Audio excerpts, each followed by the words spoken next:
Welcome to our event, Re-Racing Steampunk. Alien the Peacemaker, Diana Foe is here to talk about the notion of race and gender and retrofuturism. In the Department of History and American Studies, we've been doing a lot of work with social justice this year.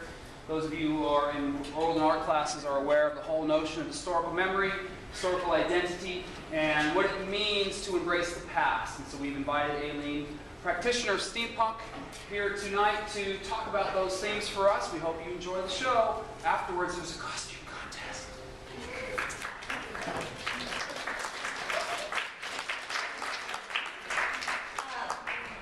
First of all, I would like to thank Professor Merriweather and the Department of History and American Studies here at Roger Williams University for inviting me to come and speak to everyone here. It's certainly a great pleasure. I've already spoken to several of you today during separate class presentations, and so it's nice to see familiar faces and also new faces as well. So my class presentations are a bit more informal, or a bit more off the cuff, because when Professor Merriweather spoke to me, oh, would you like to do a keynote speech? I thought, whoa, this has to be written on paper and stuff. So I'll be reading, partly from this speech, but it'll definitely be more than just reading off a piece of paper. And I hope that you enjoy the ideas that I have to present today. So, my talk, of course, is called Re-Racing Steampunk, Race, Memory, and Retrofuturism. The first question I always have to ask, especially today, is who here has heard of steampunk before, in any way, shape, or form? Awesome. So I'm really glad that we've got you out of the woodwork. But to begin, I'm going to speak a bit about the role of history and speculative fiction. So, historical fact and speculative fiction are more intertwined than the historian may like to admit. The act of history gathering is a complex and cagey one, because the basis of history is both known and unknowable. Objects are left behind, from archival documents and archaeological finds to town junkyards and old attics. Yet history also consists of anecdotes, a tricky construct defined by the witness's own experiences, which may be limited, or methodology, which may be flawed. The only true way, perhaps, we can ever attain an entire unbiased view of human history is if we could somehow hold a dispassionate eye overhead to watch the unfurling of all human actions along a single timeline, and likewise a dispassionate observer dwelling inside the human mind to take note of every flinching decision and emotional overlay that guides those actions. The capacity of any history scholar to actually achieve this, of course, isn't possible. The closest we get to achieving that is through fiction writing, where the writer makes educated assumptions about the truth. Thus, history is riddled with speculation as much as it is grounded by facts. So, post-colonial theorist and comparative literature scholar, Gayatri Spivak once remarked, however, that the most effective form of history writing, perhaps, lies neither in an objective eye surveying the details of life, nor an epic thematic sweep across the ages. She advocates for, quote, a history that can attend to the details of the putting together of continuous seeming self for everyday life. So she calls for a history made relevant to our lives. And inevitably, if history is made relevant to us, it also becomes mired in our own social contexts and political realities. Now, I admit, I found history boring growing up. There was just a long list of events we had to memorize according to so-and-so a date, made by who or what to that person. Big things happening to people that are mostly dead from years ago. So it wasn't only until I understood my place in history and my invisibility that I recognized history's importance. And so I discovered the value of history through stories. And so I'm going to approach this lecture as a series of anecdotes, real, recorded, abstract, and imagined. So the first story is called The Moment of Memory. high school in 2003. You do the math. My high school only required students to take classes that covered history up until the end of World War II. My class is also the first that needed to pass a statewide assessment test in order to graduate. You make the connection. So, to make up for the 50-year gap that we were not taught in school, I was assigned a project of my choosing to present during the final term. And I chose to make a video of my parents' immigration from Vietnam to America. This was an old story to me, but always a new story to everyone else who heard it. While in grade school, my mother, once or twice, even spoke about her journey during my older brother's classes, so I knew it was educational appropriate material, an automatic A. So I remember asking my father, however, who's always been the stoic one, if he wanted to be interviewed about his experiences that led to his coming to America. I didn't know much of his past during the war, unlike my mother's journey, except that he served in the South Vietnamese Navy with all of his older brothers. He was stubborn and reluctant as we sat down in the living room with the camera. I don't want to talk about it, he said. There's too much you don't know. Well, like what? I asked. Did they teach that the words were like stones coming from his throat? That our South Vietnamese President Diem, was assassinated by the Americans. Fact.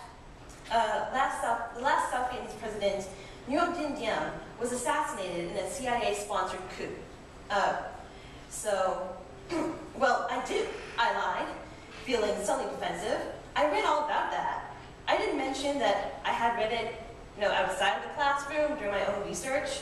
The children of immigrants get curious about where they fit into the books if they don't seem to fit into the classroom. But they don't teach you that in school, he snapped, because they don't want American students to know. And I still remember that moment, how my throat tightened as he left me. He walked out of the room as I sat there, as the camera recorded. I still remember that pure anger of that moment, angry that he walked out, but also angry that we both knew the reason why.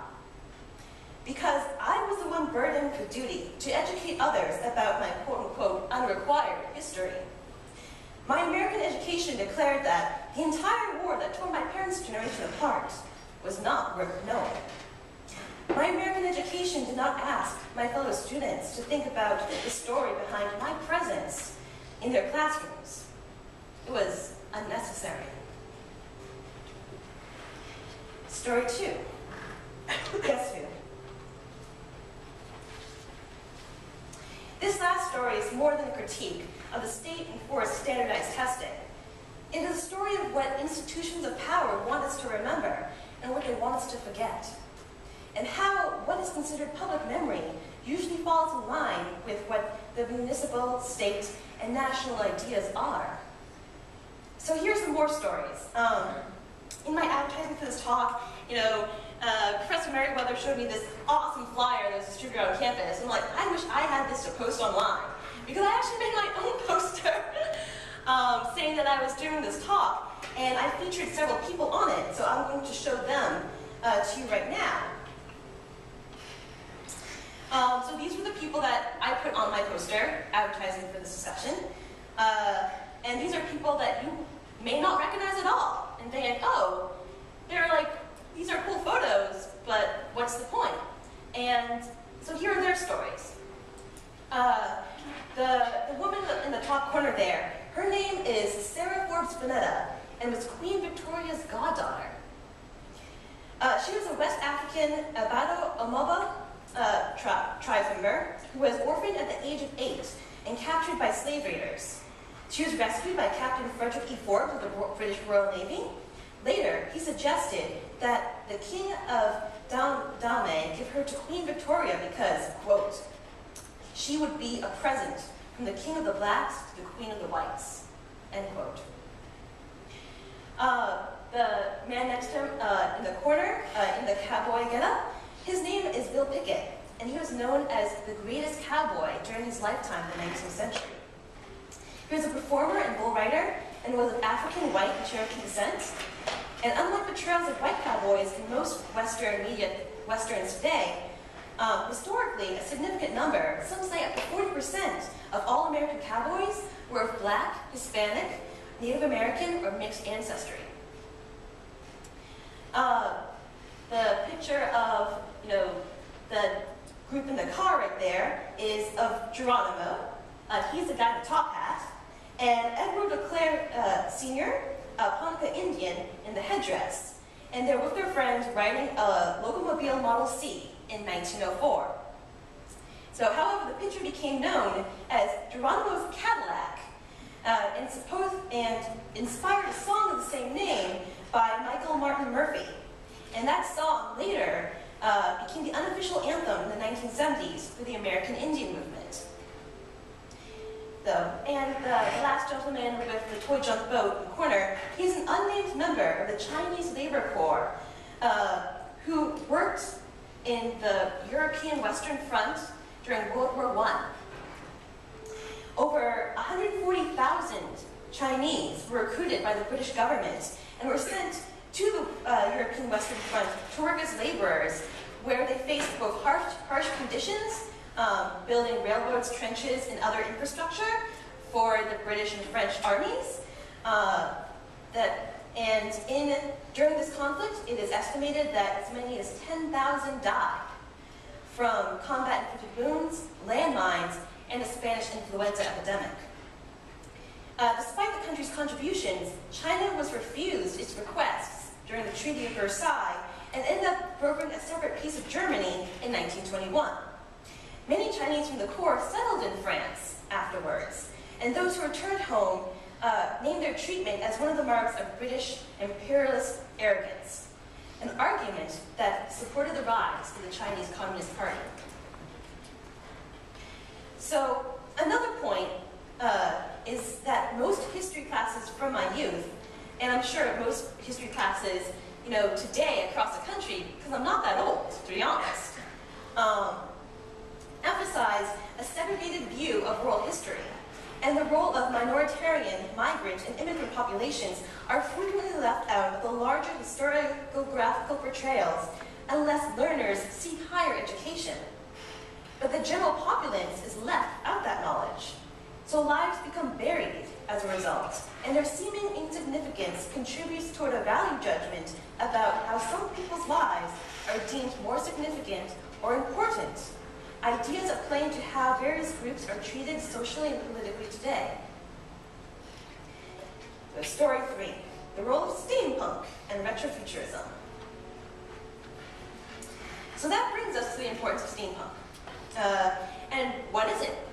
Well, A, socially, it's an aesthetic movement inspired by 19th century science fiction and fantasy. B, conceptually, creative acts that emphasize the retrofuturistic placement of technology into the imaginative past. Or C, as Jess Nevins once said, when goths discover brown. So, in a larger sense, steampunk is a style that people use to rebel against modern design. So, look at your iPods or your MacBooks, these sleek, streamlined boxes. They're cool, they can do everything, but you don't know how they work. And not only that, this sort of streamlined technology has people feel somewhat alienated by the technologies that they use every day. The steampunk aesthetic appeals to people then because it reinserts humanity into today's design. So by seeing those turning gears and shining engines, people can relate to how technology works in their lives. They feel a more human connection to a machine because they can see, like you can see how human bodies can work, how these machines have a certain, almost anthropomorphic life to them. So, steampunk's embrace of structures of technology values the impact of the mechanical object in society and the ever-evolving implications of technology upon the body and in interpersonal relations. So alongside its emphasis on mechanics and technology is steampunk's application of the 19th century standards of beauty, which centers the human experience. And this results in this evolution, this vision of how this future can evolve, the what if, the alternate history, through these gestures to the past. So through the pores of this lived aesthetic, dripping with materiality, steampunk creativity frequently uses the science fictional trope of time travel to justify its anachronistic look. Steampunk objects become time capsules that contain collapsed temporal moments in their engagement with retrofuturism. Likewise, steampunk storytelling is an exercise in the imagination across space-time. In this sense, however, I'm not implying that the imaginative is an escape into the impractical and egotistical fantasies, but an alternate gesturing towards unrealized possibilities that move beyond our understanding of linear time. So, in a simplified sense, steampunk works to evoke the playful manipulation of 4 aspects of theatrical storytelling. This is what is going, but one is that steampunk plays with time, the form. One of the fascinations of steampunk, for me, stems from the cognitive recognition that the historical moment that's being recreated, quote unquote, is a false one. This false true dichotomy is established through the placement of futuristic objects in a historical space using that period style. Steampunk practice, postmodern at its core, also conceives of the world as being, immersed in this current of time where practice is inseparable from temporality. And not only because it is played out in time, but also because it plays strategically within time and especially with tempo. And by tempo, I mean, advances seem to have sped up in this, fictional steampunk universe. Like, why do we have computers in the 19th century? And actually, the plans for a computer were constructed in the 19th century. What would happen if we had access to various different technological forms during the Industrial Revolution? That's what I mean by speeding up the tempo of time. It's the idea that things are suddenly faster, which is another idea that how people conceptualize time today in the information world.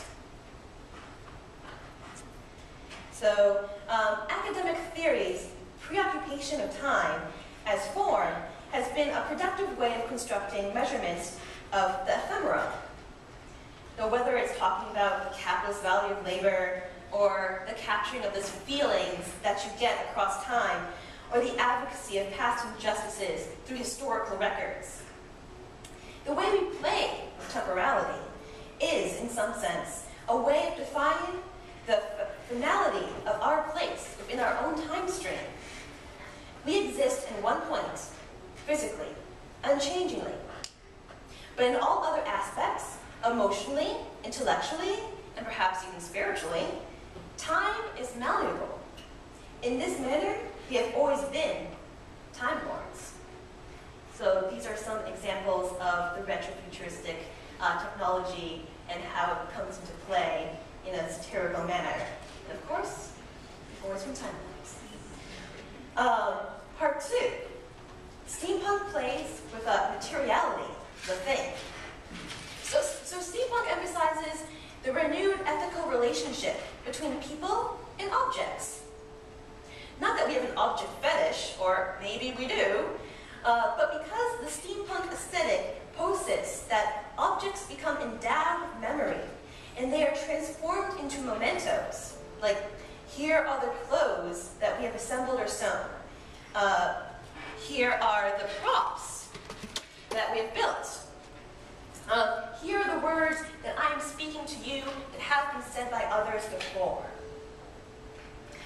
As stated before, the steampunk object is the focus of activities, props, costumes, music, set pieces, what have you, and are key to defining if something is, quote-unquote, actually steampunk.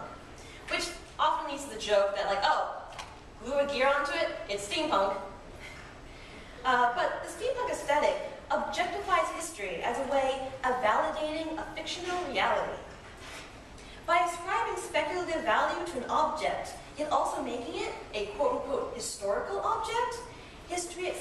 obtains a body in a very physical way. You can touch history. You can physically create it or accidentally damage it. Your ethical relation to that object becomes a reality, even as you also believe that that reality does not exist. So 3, steampunk plays of history, the narrative. Steampunk time is destabilized. Steampunk puts rose-eyed glasses on this destabilization with the romantic concept of time travel, but every movement that disrupts the linear flow of time leaves a scar. Because for all the what-ifs you like to play with, it is done with the real secret knowledge, or not secret at all, that our experiences are not rooted in the what-if, but the what actually happened. And the what actually happened is not necessarily a happy one. Through steampunk storytelling, whether satirical, ironic, or plain old adventurous, the cracks of darker experience seep through. For instance, if in steampunk I'm a Tonkinese Buddhist assassin for hire, the audience would think, well, what happened in actual history? Who are the heroines there? And how did their stories get lost? And the realization provokes an uneasy tension between the imagined world and the historical one. For every hope proffered, for every joke rendered, for every nonsensical innovation discovered, the shadows behind the fantastic remain. Combining all 3, the results I refer to as counter-realities, or the counter-reality retrofuturism of performative storytelling. So counter-reality I define as the creation of an alternate experience of the everyday. So the use of the word counter, in part, is the presentation of this alternative as an option to this reality. And yet, what is our reality but the social frame that we find ourselves put in? So in today's cultural moment, unreality, however, is valued to be as significant as, or even more important than, actual reality. For example, when you're talking about things you talk about with your friends, how often is it what happened in the news? How often is it, oh, that video game you played, or that movie you watched, or that story you read? You know? Stories are fictions. They're unrealities. Yet we engage with them and use these unrealities to influence our perception of the world. So, you know, as theorist Stephen Duncombe notes, there is no unbiased reality, but today's outlook has been impacted by the use of the imagination to reconcile our everyday experiences. Quote, reality is always refracted through the imagination, and it is through our imagination that we live our lives. End quote. Additionally, the use of the fantastic has given rise to a cultural moment that embraces alternate sets of aesthetic conventions as a means of survival in the modern day. According to cultural theorist Lauren Berlant, quote, as fantasy becomes more phantasmatic, with less and less relation to how people can live, its attrition manifests itself as an emerging set of aesthetic conventions that make a claim to effective realism derived from embodied effective rhythms of survival. So what Lauren Berlant is saying is the way we perceive the world, because we keep imagining things and putting it in these fantastical frameworks in order to fully understand it, it's not that we're losing touch with reality, but that we need it in order to absorb our reality. So the aesthetic conventions steampunks construct are so engaging by the greater public, partly because of society's turn towards the imaginative, not as a shield to block out the implications of the world, but as a means of processing the harsh realities that that world has brought down upon us. Story 4, Taming a Dangerous Beast Called Fiction. So, what have we learned so far, for those taking notes? 1, history consists of stories. 2, the value we place on these stories impacts the value we see in ourselves. 3, history is also speculative, because it is based on our interpretation of events across time, which we can never 100% be positive of. And 4, Steampunk, as a creative storytelling method, may just impact our lives as significantly as the legacy of history does. So undeniably, the value of fiction is intertwined with the value of storytelling. Fiction can open up emotional doors. It can heighten levels of human empathy. How many times have you watched a film or a TV show and felt like, wow, like I really, really love this character, or I really, really hate this character? Fiction has a way of leaving us unguarded to experience emotions that we don't necessarily like to admit, or experience emotions with people in real life. So the more stories you read, and the different types of stories you read, the greater your understanding of the experiences of others. And yet remember, fiction is also an appealing lie. Fiction can be a dangerous beast. For example, most of the stories told and propagated in the United States all contribute towards supporting the continued success of imaginary beings. And by imaginary beings, like, well, I'm not saying that, oh, unicorns, are real, or Trogdor is going to burdenate your village, or that Man Bear Pig actually exists. But the imaginary beast I'm talking about is the able-bodied straight white male. And why is the able-bodied straight white male an imaginary creature? Because the concept of that person existing doesn't mean you're referring to a specific living, breathing person. No, that's much too complicated for larger institutions of power to cater to. Institutions sustain themselves by working to benefit groups of people. After all, not a single person can, unless we somehow have a monarch with divine right sitting in this room right now. So instead, the able-bodied straight white male is a set of imagined standards that are labeled as being the norm by the dominant culture, and thus most deserving of the benefits of institutionalized power. This fictional standard is what our media, our education, our political framework, our financial system, everything caters to the most. That is how privilege works as part of a larger system of oppression. Privilege is a social construct that grants people who fit the dominant standard certain advantages over others who don't. So once you recognize the larger system we all live in, I like to call it the matrix, you can also recognize the intersectionality of oppression that falls across a population of who doesn't fit into which part of this definition of this imaginary beast. So, for example, men having privilege over women, straight women having privilege over queer women, white queer women having privilege over queer women of color.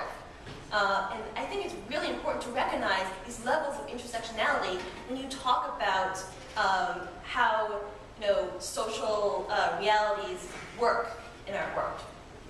So, furthermore, that is, how can you understand how people have, furthermore, once you understand this system of oppression that does exist, then perhaps you can understand how people have found quote-unquote loopholes by modifying their behavior or their physicality to become more like this imaginary beast as much as possible.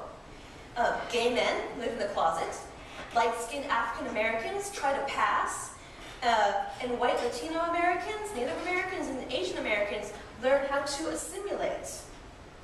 Women must act tough or conform to male dictated standards in order to succeed. These are all examples of how we all try to pretend to be this imaginary beast, but no one can. And therefore, even fiction, as romantic and socially changing for the good it can be, has also done much harm. So, how is the standard of the able-bodied straight white male maintained and perpetuated? Through the stories that larger society tells us. As film critics Hernane Verda and Andrew M. Gordon write concerning race privilege in the United States, for example, white privilege, they say,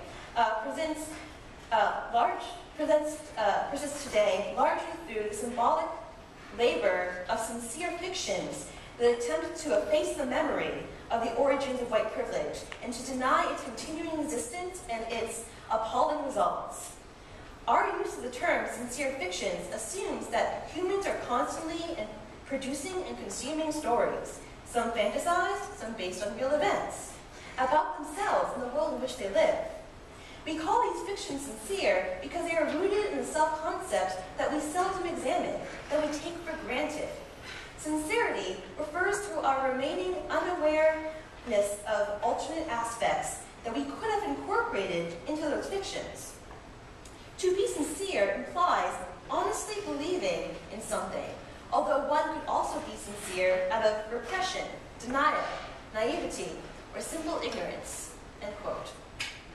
So how can we combat this assumed sincerity, this idea that the white experience is the normal experience, that the male experience is a universal experience, and that to have experiences as a female or being of color or queer or not Christian or any other sort of difference in the United States means that you will always have to be categorized as other, as unrequired knowledge, as unnecessary.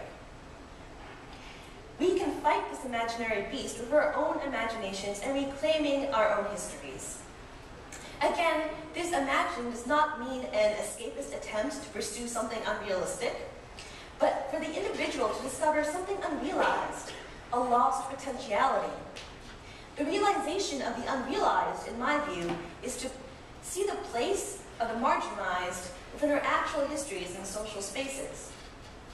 This realization, however, should not be conflated with the universalization of a particular story. It's not promoting a certain minority story as the story either. Whether it's the oppressed minority, or the noble savage, or the yellow threat, or the slave uprising. That reduces a minority experience into another form of stereotyping, a flattened image of their reality, of a dull fiction. Minority experiences cannot be contained into one tale, but must be given the width and breadth that storytellers take for granted when writing human experiences in fiction and defaulting to what they recognize as the white experience. So not only is the marginalized experience the acceptance of the multitude of experiences, but moreover, that the recognition of the speed and intensity of individual racialized experiences intersects with various other social, political, and cultural factors. And I'm not talking about, oh, I'm just going to deal with everything only concerning race. It's not just about race, but it's also about class. It's also about religion. It's also about country of origin. It's also about how old you are and whether you need help getting up in the morning or whether you need to take meds every day in order to function properly. It's all these different things that have to come together and be part of that collective experience, part of these stories that we tell. And that is what, that in itself creates a continuum of true universal experience. And according to theorist Henri Rey's concept of quote-unquote race racing, race racing is a concrete universal, as a concrete universal, might be thought as experiences meshed together, end quote. So, taking all these aspects into account, steampunk is one of the many types of creative fuel that can drive a narrative vehicle that puts the marginalized in the front seat. And that is really the essence of the power of such storytelling. Gathering stories, highlighting the single lives that populate this world, taking social responsibility towards your artistic endeavors.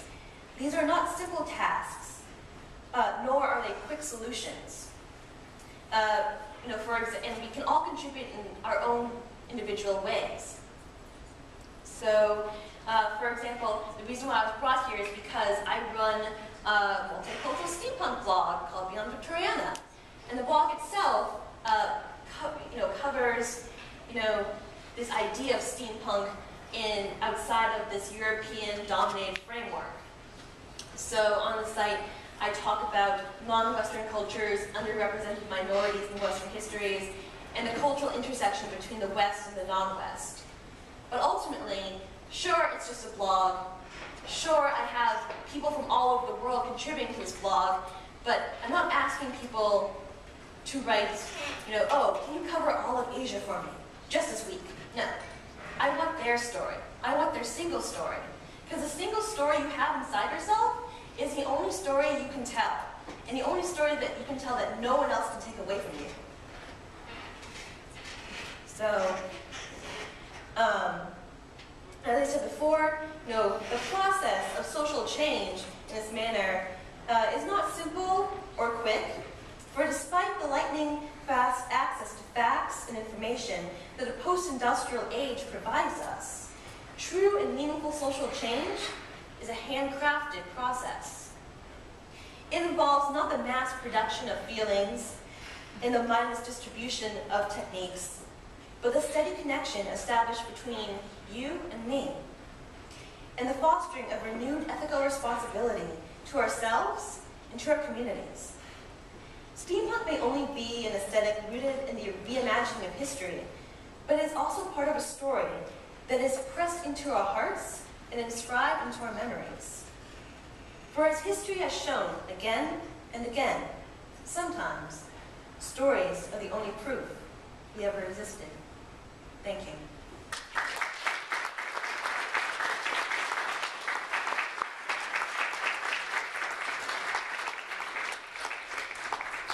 We're going to open up the questions now. If you have questions for Aileen on race, gender, retrofuturism, blogging, New York City. Or exactly what is this thing I'm holding? That is also a great question. Yes? What is that thing you're holding? This is the Peacemaker.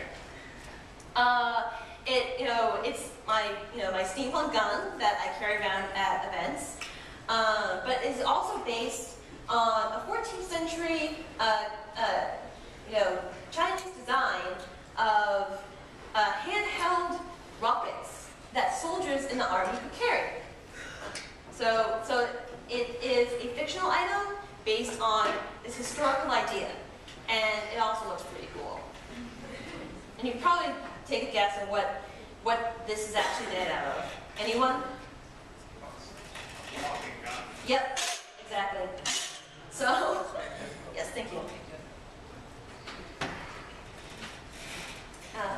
Yes? Can you tell us about what you're wearing and the retro-futuristic impact that you see in your clothing? Oh, sure.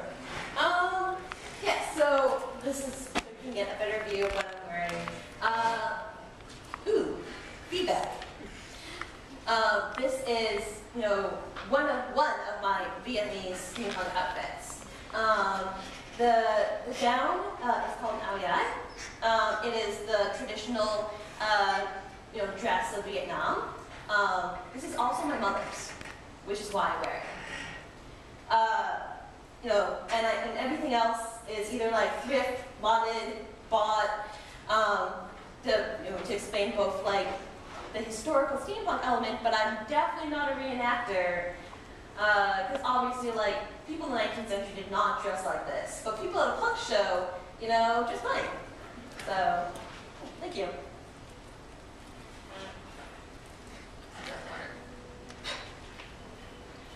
Yes? I just wanted you say that's one of your steampunk outfits. Do you have any other ones? And you say, are they similar? Are they different? Yeah. I also have an Edwardian, style dress. I'm not sure how many people are really into fashion, but Edwardian dress is awesome because you don't have to wear bustle. Because they were like, yeah, bustles, they're not as awesome anymore. So that's why but it's made out of, Chinese brocade.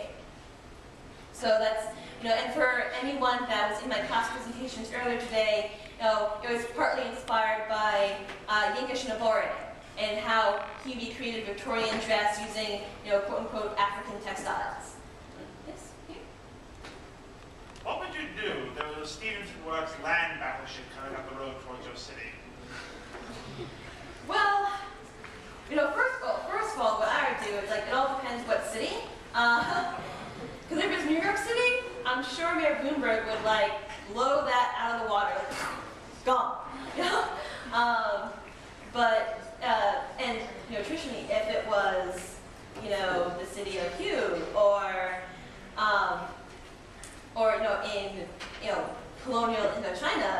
there has been like really great strategies that the Vietnamese fighting population have done against European invaders or Indian invaders for centuries, and that's called guerrilla warfare.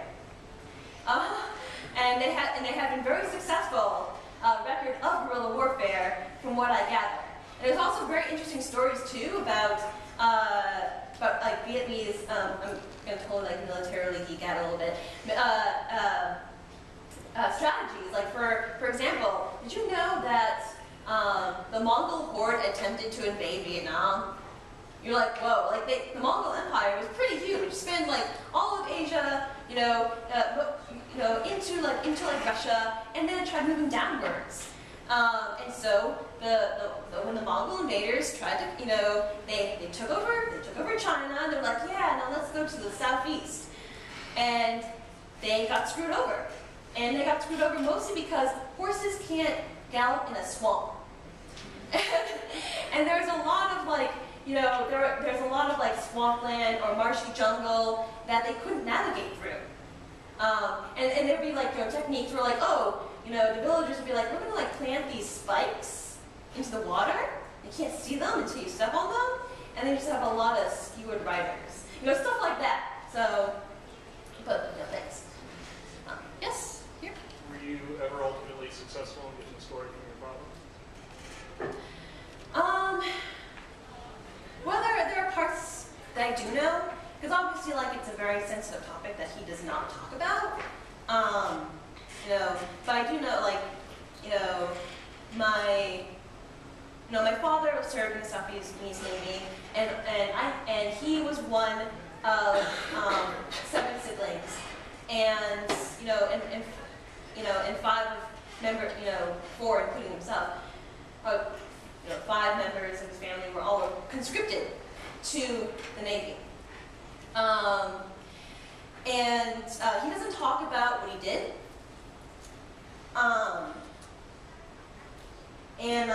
But he does talk about how he did escape. And my mother, she was one of the boat people. The initial wave of boat people, because in the 1980s there was an influx after the communists took over of boat people, and they're mostly people from fishing villages and what have you. And she was part of the first wave that left immediately immediately around the fall of Saigon. But my father, my grandfather was part of the Saigon Town Council. So he was a politician. And because of that, I had, my 2 aunts were in the United States. They were, going to college. And they managed to convince one of the state representatives and the senators of Massachusetts to give my grandparents asylum to come to America. And so they were going to leave, but all of my father and all of my uncles, because they were in the Navy, they were going to stay behind. And so they were at the airport and saying their goodbyes, literally, to their parents when the communists started bombing the airport. It was during the fall of Saigon. And so literally, all of them, my family was extremely lucky because all of them literally jumped the plane. They were like, let's just go, and we'll figure it out when we get to America. And so they were extremely, extremely lucky because I do know that I have other family members who were not able to leave, or stayed behind, or who went missing. So it's actually pretty remarkable that they were able to leave when they did.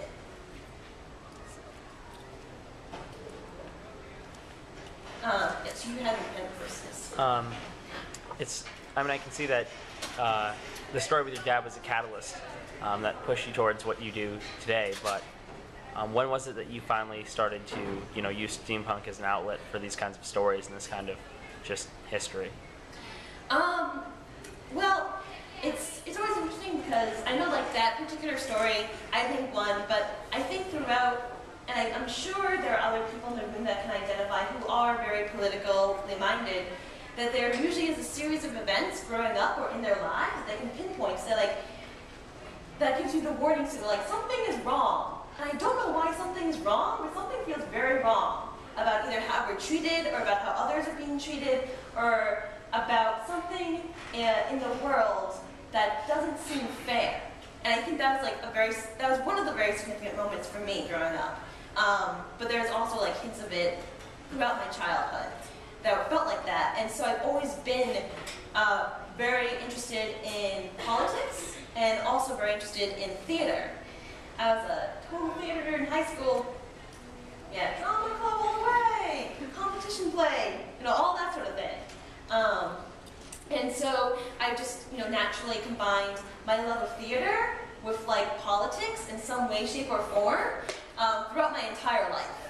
So in undergrad, I was part of an Asian American performance group called AIR, which stands for Asian American Interpretive Realities. And that was also a group that covered a lot of issues about Asians and Asian Americans. Sometimes they were political, sometimes they were not. Usually they were pretty funny.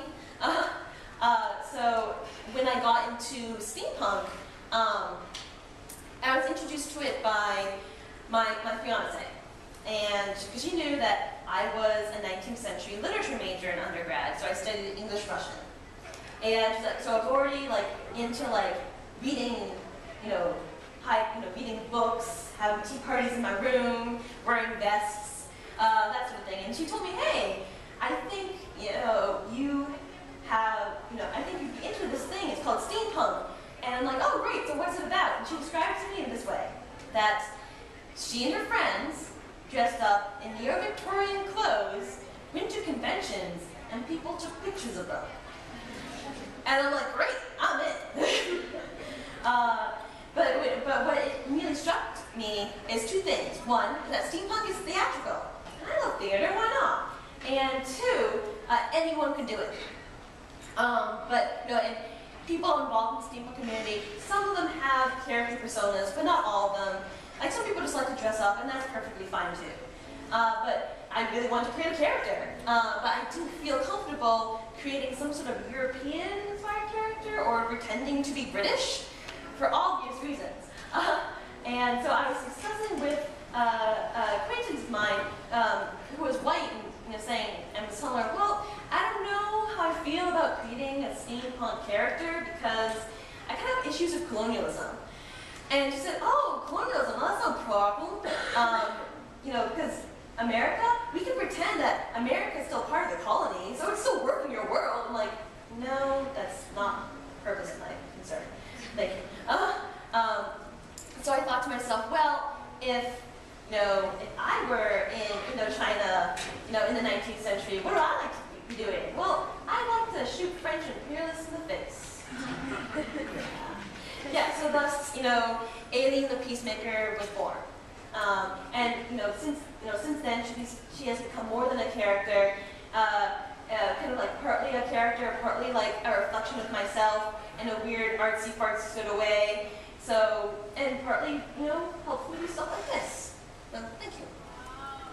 One last question from Caitlin.